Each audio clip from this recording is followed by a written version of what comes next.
السلام علیکم دکتر جان. و علیکم به مرحمت. دکتر جان چیزی سلامتی خوبه. دکتر جان سلامتی. رحمت.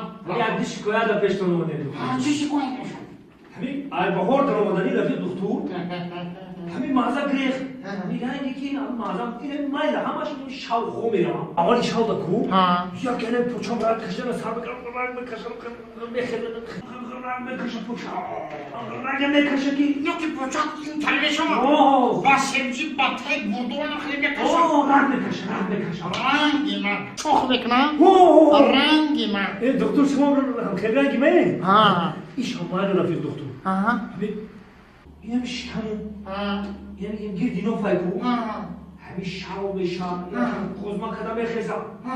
خوزما کدام بخزم. همین رونده بردم خیلی رونده باید بشم. چی میگن گیردی نفعی رونده پیچم. الان میشه کمان رونده پیچم.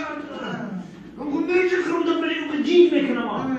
خیلی جیجک میزن. خیلی وقتی تو میگه تلویزیون سر میگه خیلی. تو میگه خیلی سر میگه. رنگی من دادم. چه؟ رنگ. نمی‌مام داری کار میشم. رونده پیچم. ایشان مایه. همه قریبی سحری میشه کو. وقتی نمازی بوندو. همه صبح دمیدن دم. مغلا پیروز دم. نه آخروزا گفتن نکی. سلام بیشورا. سلام شوریدم دمدرویا. دیلم تو میخواد دیگه. دیلم تو میخواد. وقتی خستن نمیشه.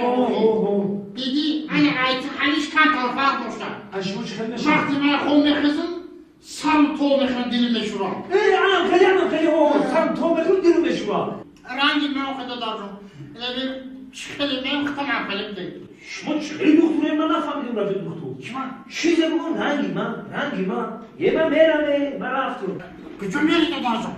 میرم پیش اگم دکتری که من بفهمم درد من بفهمم. جدا خبیسی؟ چی دم؟ من قدید میرم.